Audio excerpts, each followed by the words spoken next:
It looks like he's landing. It's called the Osprey, which is a vertical takeoff and landing aircraft.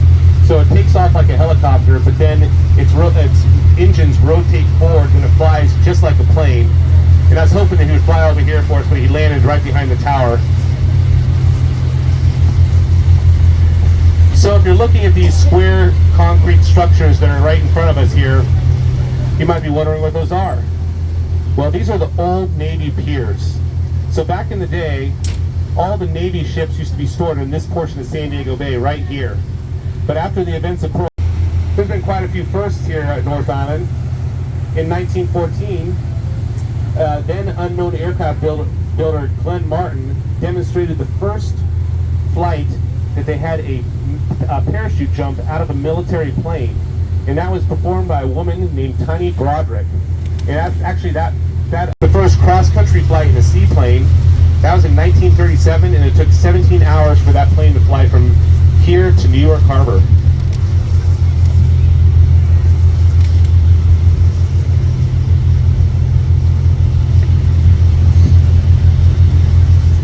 And then there's the other runway on North Island. You can look off in the distance.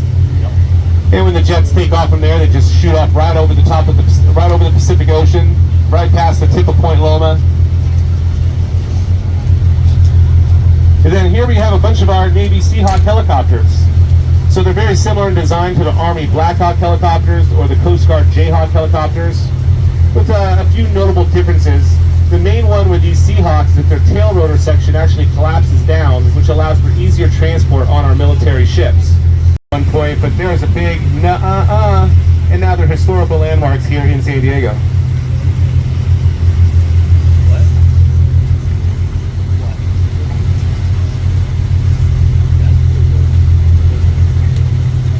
And this ramp that's coming into the water, that's one of the original ramps that they rolled the seaplanes down.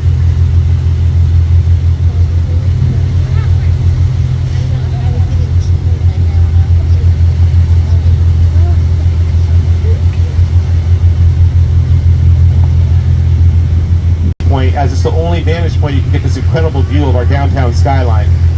So as we're moving closer to it, I'd recommend at some point coming up to the front of the ship and snapping a selfie for yourself or a picture with a loved one, or as a picture to go send to a friend that's somewhere else and say, look at me, I'm in San Diego, and cruise up here. I guarantee you can't get a better view than this. That's exactly 500 feet tall. And then you have the two Hyatt towers, the one on the right that's taller, that's 497 feet tall. And you probably said, I don't care about the numbers of the heights of buildings. Well, there's a reason why I'm telling you all this. Over here to the right, we have the aircraft carrier turning basin. And San Diego is proud to be home to 3 of the 11 Nimitz-class aircraft carriers. And we just happen to have 2 up ahead of us here.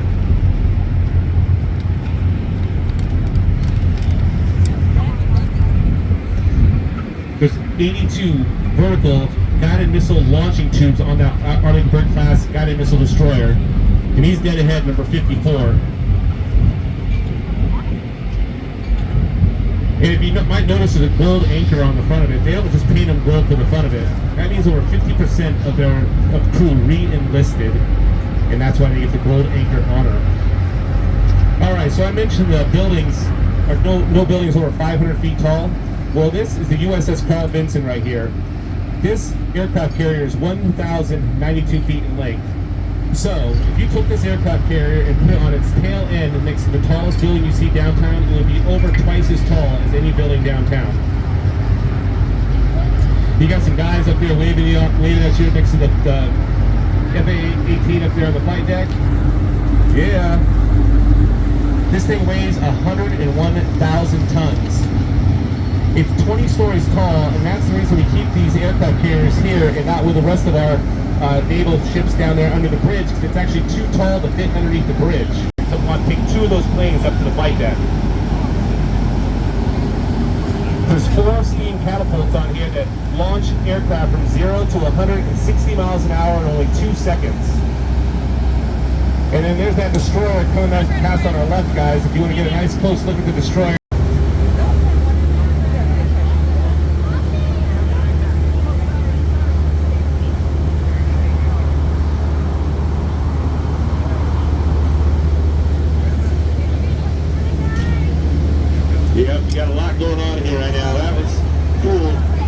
just cruising between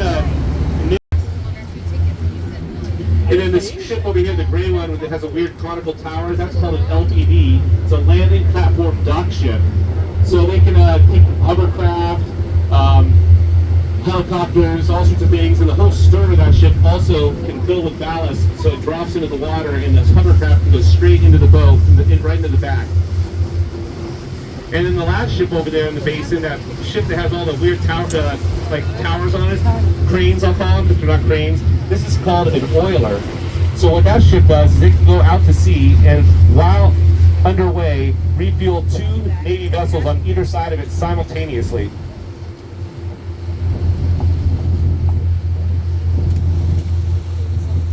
And if you see where the barrier, you can see a bunch of our naval vessels down there right along the surface. There's something that looks like an aircraft carrier down there, but it's not. It's actually a helicopter carrier, so it can barely squeeze underneath that bridge, unlike our Nimitz-class aircraft carriers, which cannot do that. And then, of course, the USS Midway right here. I threw out that those Nimitz-class are 1,092 feet. People ask me all the time, how long is the Midway? Well, it's 971 feet. So, guys, as you can see, we're getting back to where we started here.